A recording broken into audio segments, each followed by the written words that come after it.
You want to know a secret? At 94 years old, I still get butterflies when he walks into the room. I know how that sounds. I know you're probably thinking, come on, old woman, you're just being sentimental. But I'm not, I mean it. My heart still does this little flip every single time. And here's the thing that might surprise you, he's 94 too. He's wrinkled and stooped, and his hands shake when he tries to hold his coffee cup. He falls asleep in his chair by 3 in the afternoon. Sometimes he calls me by his sister's name, who died 60 years ago. And still, when I hear his footsteps in the hallway, when I see that familiar silhouette in the doorway, something inside me wakes up, something that hasn't aged a day since I was 17. People ask me sometimes, usually the young nurses at the facility, the ones with kind eyes who help me with my stockings, what's your secret? How did you make it last? And I always tell them the same thing. We didn't make anything last. We just refused to let go. But that's not the whole story. That's the headline, the real story. The real story is so much messier and more beautiful than anyone imagines. It's a story about almost losing everything, about learning that love isn't a feeling, it's a decision you make again every morning.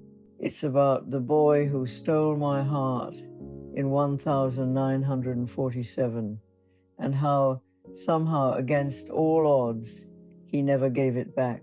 So if you have a little time, if you'll sit with an old woman while the afternoon light comes through these dusty windows, I'll tell you everything. I'll tell you how we began, how we almost ended, and how we learned that the greatest love stories aren't the ones in movies. They're the ones that happen quietly, in ordinary kitchens and hospital rooms and front porches, while the world spins on without noticing. It was September 1947. I can still smell the chalk dust in the air at Harrison High School, still feel the scratch of that wool skirt against my legs. I was 17, and I thought I knew everything about the world. I thought I knew what I wanted: college, maybe, a job in the city, independence. I was going to be a modern woman, you see. I had plans. And then I walked into the school library to return a book, Wuthering Heights, I remember, because I was being dramatic and thought I was very deep. And there was this boy sitting on the floor between the stacks, surrounded by books like he'd built himself a fort. He had dark hair that fell over his forehead, and he was wearing a sweater with a hole in the elbow, and he was so absorbed in what he was reading that he didn't even look up when I cleared my throat. I should have just dropped the book in the return slot and left. That's what I tell myself now. I should have walked away and saved myself 77 years of heartache and joy. But I didn't. You're blocking the poetry section, I said. I don't know why I said it. I wasn't usually so bold. He looked up then, and I saw his eyes. They were brown, warm brown, like the color of the creek water in summer when the sun hits it just right. And he smiled, not a polite smile, but a real one that crinkled the corners of his eyes and made him look like he was about to share a wonderful secret. Am I? He said. I thought I was in history. Napoleon. Very disappointing man, Napoleon. Shorter than you'd think. I laughed. I didn't want to, but I did. You're in poetry, between Dickinson and Donne. Though I suppose Napoleon wrote poetry too, if you count battle plans. He stood up then, brushing dust off his trousers, and I saw that he was taller than me by nearly a foot. He held out his hand like we were already adults, like we were already important. James, he said, James Caldwell, and I'm afraid I'm lost in more ways than one. I took his hand. His palm was warm and slightly calloused, and I felt something when our skin touched. Not electricity, nothing so dramatic, more like recognition, like meeting someone I'd known in a dream. Eleanor, I said, Eleanor Vance, and you're still blocking the poetry. He didn't move.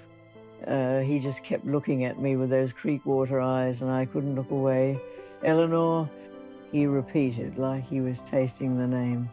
That suits you, serious, beautiful, old-fashioned.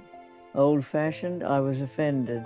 I was wearing my best modern skirt, my hair in the new style. I'll have you know, I meant it as a compliment, he said quickly. The best things are old-fashioned, loyalty, letters, love that lasts. I didn't know what to say to that. No boy had ever spoken to me about love before, not even obliquely. They talked about football and cars and dances. This one talked about poetry and spoke of love like it was a real thing, a tangible thing you could choose. Do you like Don? He asked, pulling a slim volume from the shelf behind him. For whom the bell tolls, ask not for whom the bell tolls. I quoted, it tolls for thee. His smile widened. You know it. I know a lot of things, I said, and I was flirting, actually flirting, something I'd never done before. I know that you're trying to impress me with dead poets because you don't think your own words are good enough.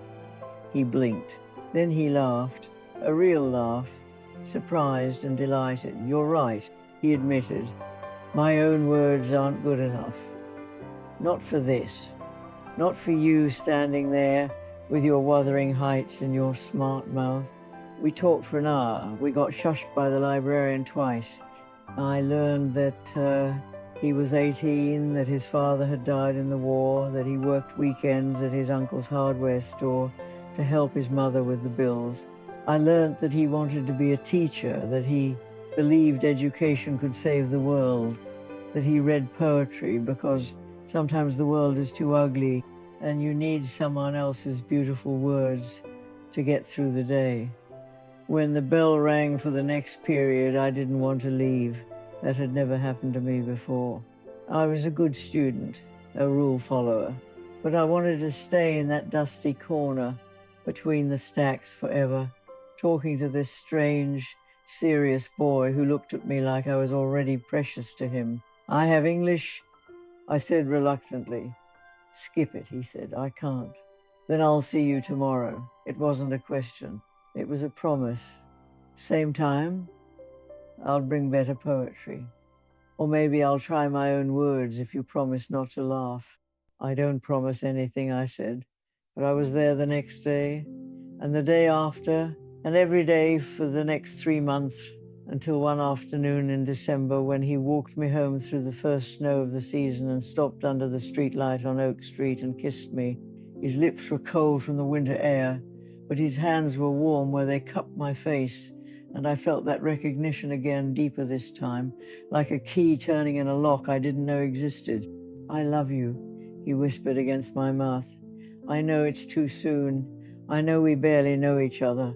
But I love you, Eleanor Vance, and I'm going to marry you someday. I should have said he was crazy. I should have said we were too young, that we needed time, that love didn't work that way. But I didn't, because I felt it too, that terrifying, wonderful certainty that my life had just irrevocably changed course.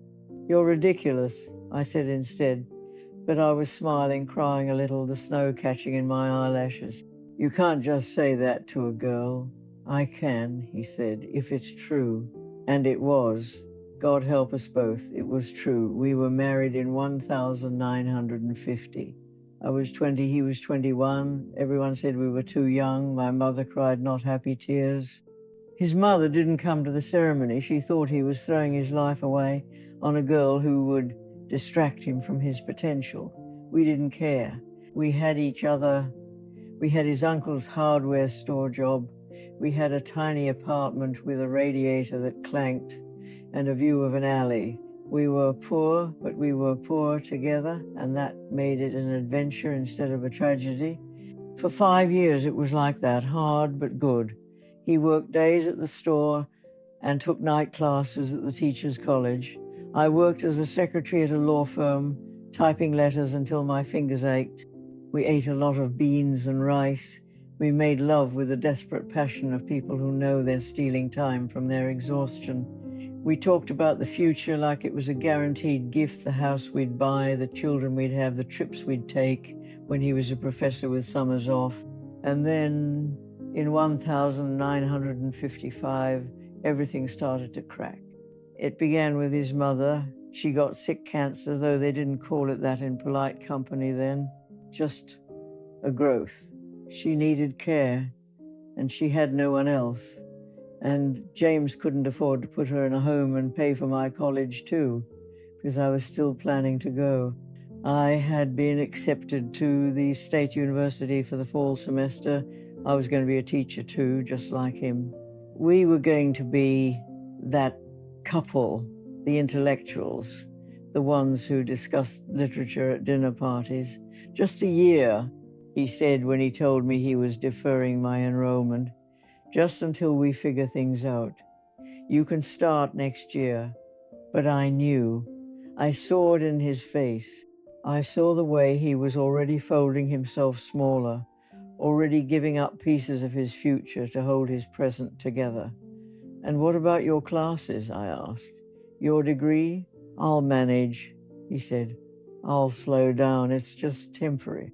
It wasn't temporary. His mother lived for 3 more years, and by the time she died, James had dropped out of college entirely. The hardware store had promoted him to manager, which meant more money but longer hours. He was 26 years old and already looked 40. The lines around his eyes weren't from laughter anymore. I tried to be supportive, I really did. I told myself that love meant sacrifice, that we were in this together, that material things didn't matter. But I was 25 and I was angry. I was angry at his mother for being sick, angry at him for choosing her over us, angry at myself for being angry about something that wasn't anyone's fault. We stopped talking the way we used to. Our conversations became transactional. Who would buy groceries? When the bills were due, whether the car needed oil, we still made love, but it was different, quieter, less like joy and more like reassurance, like making sure we still could. And then I did something I'm not proud of. I met someone. His name was Richard, and he was a lawyer at the firm where I worked. He was older, 35, established. He wore good suits and talked about art galleries and restaurants I'd never been to. He noticed me.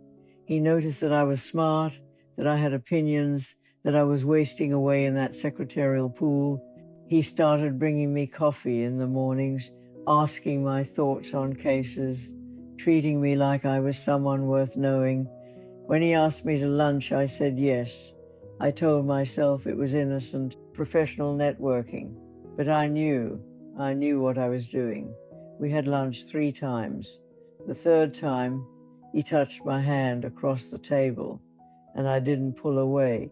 I looked at him, at his easy smile, at his uncomplicated life, at the way he looked at me like I was a woman who could still have everything she wanted, and I thought, this could be simple. This could be easy. I went home that night ready to tell James. Not about Richard, not specifically, but about everything. About how I felt like I was drowning, like I had become a ghost in my own life, like I didn't know who I was anymore. I was going to tell him that we needed to change something, fix something, or I didn't know if I could keep going. But when I walked in, he was sitting at our tiny kitchen table in the dark. There was a letter in front of him. He looked up at me, and his face shattered something inside me. He looked like a man who had already lost everything. Eleanor, he said, and his voice was so quiet. I know about the lawyer. I stood frozen in the doorway. What? I followed you, he said. Today, I wanted to surprise you, take you to lunch myself for once. I saw you with him. I saw him touch your hand. I saw you smile at him the way you used to smile at me. I should have denied it. I should have explained. But I was so tired and so angry and so full of my own guilt that it came out as defensiveness. You followed me. You spied on me. I was afraid, he said simply. I'm always afraid now. Afraid I'm not enough.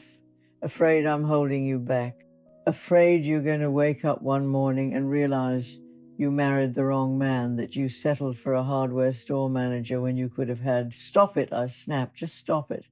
You don't get to make this about your insecurities. You don't get to play the victim, because I had lunch with someone who actually sees me, who actually asks what I think about things, who doesn't just come home and collapse into bed too tired to what, he asked. Too tired to love you? Is that what you think? That I've stopped loving you? I think you've stopped seeing me, I said, and the tears came then, hot and humiliating. I think I'm just part of your routine now, the wife, the helper, the one who types your letters when your hands hurt. I don't think you even know who I am anymore. He stood up then, slowly, like he was twice his age. He walked over to me and I flinched, thinking he was angry, thinking we were about to have the kind of fight that breaks things permanently. But he didn't yell, he didn't accuse. He just reached out and took my face in his hands, the way he had that first time under the streetlight. And he looked at me with such terrible open love that I couldn't breathe. I know exactly who you are, he said. You're the girl who quoted Don at me in a library. You're the woman who married me in a $5 dress because we couldn't afford better and told me it was the most beautiful dress in the world. You're the person who makes me want to be better, even when I'm failing at everything else. I see you, Eleanor. I've never stopped seeing you. I've been so afraid of losing you that I forgot to show you that I still have you, that I still choose you every day, even when I'm tired, even when I'm scared, even when I know I'm not enough. I broke then, really broke. I sobbed into his chest while he held me, and I told him everything about Richard, about my resentment, about my terrible selfish fear that I had wasted my youth on a dream that was dying. And he listened. He didn't interrupt, he just held me and listened. And when I was done, he said, the thing that saved us, we can fix this, he said. Not by pretending it didn't happen, not by just moving on, but by choosing again. Right now, you choose me, I choose you, and we figure out the rest. We figure out how to see each other again, how to be partners instead of just survivors. But you have to choose, Eleanor. You have to really choose. Because if you want to go, if you want that life with the lawyer, the easy life, I won't stop you. I'll hate it, and I'll miss you every day for the rest of my life, but I won't stop you. I love you enough to let you go if that's what you need. I looked at him, at my husband, at my best friend, at the boy who had kissed me in the snow and promised me forever. And I realized that I had been so focused on what I was losing that I had forgotten what I had. I had forgotten that easy wasn't the same as good, that simple wasn't the same as real. I choose you, I whispered. I choose you, and I'm so sorry, and I'll spend every day proving that choice if you'll let me. He kissed my forehead. Then we start over, he said. Tomorrow, we start over. We didn't fix things overnight. That next year was hard, the hardest of our lives, maybe. We went to counseling, unusual then, scandalous almost. We fought real fights, the kind where you say true things that hurt. I quit my job at the law firm. James cut back his hours at the store, even though we couldn't afford it, because we had decided that our marriage was more important than our security. But the moment everything really changed, the moment I understood what our life was going to be, what love really meant, came on an ordinary Tuesday in March of 1957. I was pregnant. We hadn't planned it. We had been trying, technically, but after 2 years of nothing, we had assumed it wasn't going to happen. The doctor said it was stress, probably, or just bad luck. We had started talking about adoption, about saving up for the fees. And then, suddenly, there I was, standing in our bathroom at 6 a.m, staring at a little pink plus sign that I couldn't believe was real. I walked into the bedroom. James was still asleep, face down in the pillow, one arm hanging off the bed. He looked so young when he slept. All the worry smoothed away. I sat on the edge of the bed and touched his shoulder. James, I said, wake up. I have to tell you something. He rolled over, blinking, still half in dreams. What? What's wrong? Nothing's wrong, I said, and I was crying again, but this time they were different tears. Nothing's wrong. Everything's right. I'm pregnant, James. We're going to have a baby. He stared at me, just stared for what felt like forever. Then he sat up slowly and put his hand on my stomach, flat and still, not showing anything yet. His hand was shaking. "Are you sure?" he whispered. "I'm sure." He looked up at me then, and I saw his eyes fill with tears. Not the desperate tears of our hard year, not the fearful tears of a man who thought he was losing everything. These were wonder tears, joy tears. The tears of a boy who had once built forts in library stacks and believed in beautiful words. "We're going to be parents," he said, like he was trying out the words. "We're going to be a family." "Yes," I said. He pulled me close then, so close I could hear his heart beating. "Eleanor," he said into my hair, "do you remember what I told you that first day? That I was going to marry you?" "I remember." "I was right," he said. "I was right about us. I knew it then, and I know it now. This baby, this is our proof that we didn't give up, that we chose right." I held him while he cried, this strong man who had carried so much, and I felt something shift inside me. The last of my resentment, maybe, the last of my doubt. I understood then that our hard time hadn't been a mistake or a detour. It had been the furnace, the thing that burned away everything that wasn't real, everything that wasn't essential, and left us with this pure, terrifying, beautiful certainty. We were going to be a family. And whatever came next, whatever hardships, whatever losses, whatever ordinary Tuesdays, we would face them together. Not because we were perfect, but because we were real. Because we had chosen and kept choosing and would keep choosing until the end. That was the moment everything changed. Not because of the baby, though our daughter Margaret was the great gift of my life, but because in that morning light, with my husband's hand on my stomach and his heart beating against my cheek, I finally understood what we had built. Not a fairy tale, something better. A love that had been tested and had held, a marriage that had nearly broken and had learned to bend instead. Margaret was born in November. She had James's eyes, my stubbornness, and a cry that could wake the dead. We were exhausted and terrified and so happy we didn't know what to do with it. Those early years so, I wish I could bottle them for you. The smell of her baby shampoo, the way James would sing to her at night, off-key lullabies mixed with poetry. Do not go gentle into that good night, not exactly appropriate for a baby, but he didn't know any real lullabies, and she didn't seem to mind. The way we would stand over her crib together, watching her breathe, marveling that we had made this person, this actual human being. We moved out of the apartment in 1959, bought a small house on Elm Street with a porch and a yard and a tree that turned golden in autumn. James finally finished his degree night school, 6 years of it, one class at a time. He got a job teaching English at the high school, not a professor, not with summers off in Europe, but a teacher, a good one.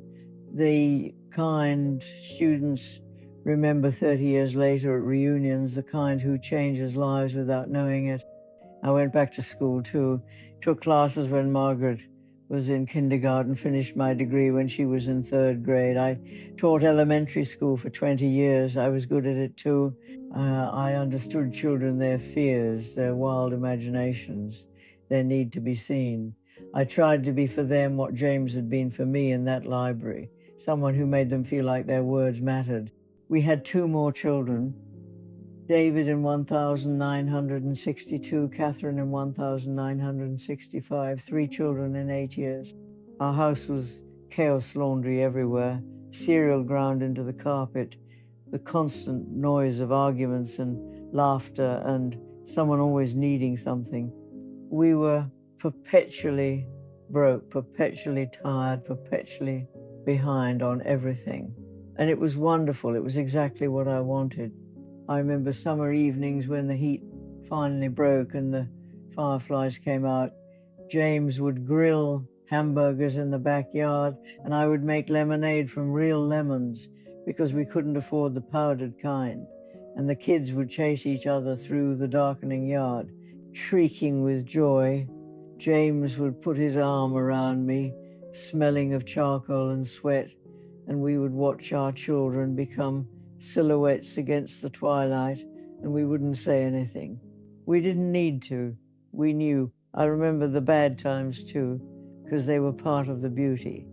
I remember when David broke his arm falling out of the oak tree, and James held him in the emergency room, both of them crying, while I filled out forms with hands that wouldn't stop shaking. I remember when Catherine had pneumonia at 2 years old, and we sat up all night taking turns, holding her upright so she could breathe, not speaking, just being there, being present, being her parents with everything we had. I remember our 10th anniversary when we couldn't afford a restaurant. So James cooked spaghetti and put a candle in the middle of the table. And the kids gave us privacy by hiding behind the couch and giggling. I remember our 20th, when we actually went away for the week and left the kids with my mother, drove to the mountains, made love with the window open to the forest air, and talked about everything and nothing until 3 a.m. I remember the ordinary days most of all. The mornings when James would bring me coffee in bed before he left for school, knowing I had 10 more minutes before the children woke up. The evenings when we would fold laundry together, watching Johnny Carson, not talking much, just existing in the same space. The way he would touch my back when he walked past me in the kitchen, a casual caress that said, "I'm here, I see you, I choose you," without words. Those are the memories that sustain me now, not the big moments, the weddings, the graduations, the births, but the small ones, the 1,000 tiny acts of love that make up a life.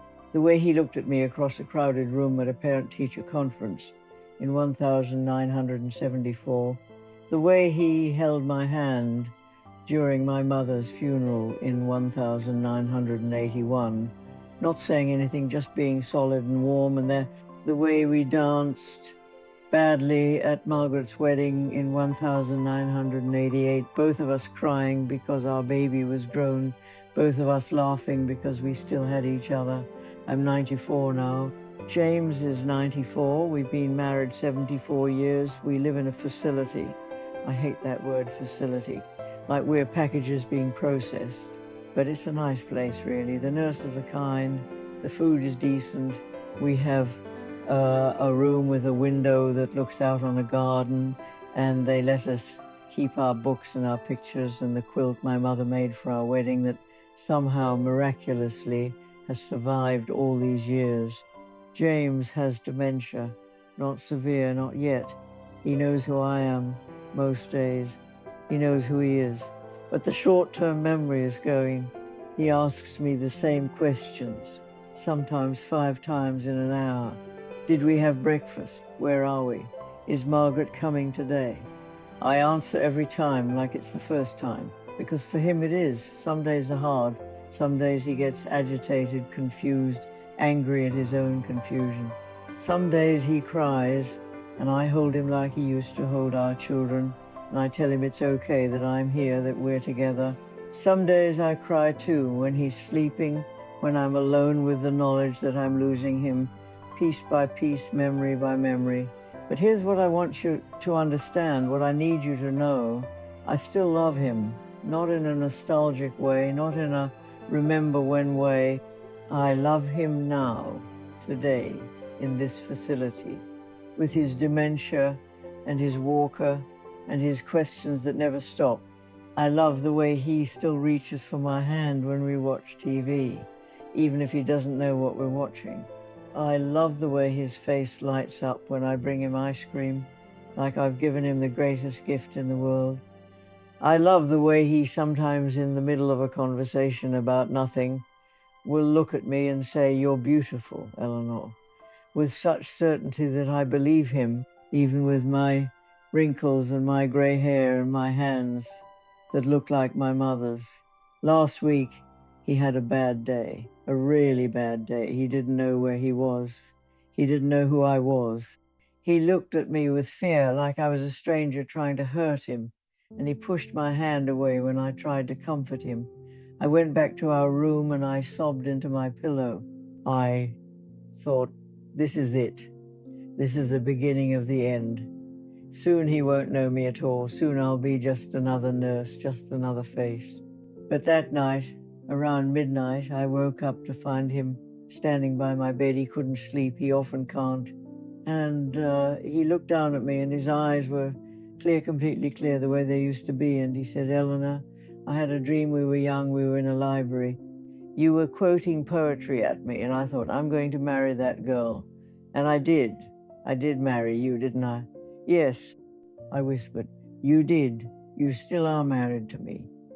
Good, he said, and he lay down beside me, careful of my hip replacement, careful of his own fragile bones, and he put his arm around me the way he has for 74 years. That's good. I was afraid I'd imagined it. I was afraid I'd made you up. You didn't make me up, I said. I'm real, I'm here, I love you. I love you too, he said. Even when I forget everything else, I think I still love you. It's the one thing I can't seem to lose. We fell asleep like that, holding each other, two old bodies that have been through everything together. And I thought, this is it, this is the whole point. Not the young love, though that was beautiful, not the middle years, though they were full. This, the ending, the holding on when there's almost nothing left to hold. The choosing, still choosing, always choosing, even when the choice is hard, even when the choice is sad, even when the choice is just to show up and be present while someone you love disappears. So here is my message to you. If you've stayed with me this long, if you've let an old woman ramble about her life while the afternoon fades, love is not a feeling. I want you to understand that. We think it is, we're told it is, in songs and movies and books, but feelings fade. Feelings change. The butterflies don't last, not in the way you think. They turn into something else, something deeper, quieter, more durable. Real love is a decision, a choice you make every morning when you wake up. You choose to be kind when you want to be cruel. You choose to stay when you want to leave. You choose to see the person in front of you, the real person, with all their flaws and failures and fears, and you say yes, still yes, always yes. James and I were not perfect. We hurt each other. We disappointed each other. There were years when we were more like roommates than lovers, more like co-parents than partners, but we never stopped choosing. We never stopped coming back to that library, to that snowy street, to that promise we made when we were too young to know what we were promising. And now, at the end, because this is the end, I know it, we both know it, though we don't speak of it, I can tell you that it was worth it. Every hard year, every sacrifice, every moment of doubt and fear and ordinary Tuesday exhaustion, it was worth it, because I got to spend my life with my best friend, because I got to grow old with the boy who once built forts out of poetry books and told me I was beautiful when I was 17 and thought I was serious. If you're young and you're watching this and you're in love, don't take it for granted. Don't assume it will last without work. Don't think that because it feels easy now, it will always feel easy. Prepare for the hard times. Build your foundation now in the good days so you have something to stand on when the storms come. If you're middle-aged and you're tired and you're wondering if it's too late, it's not.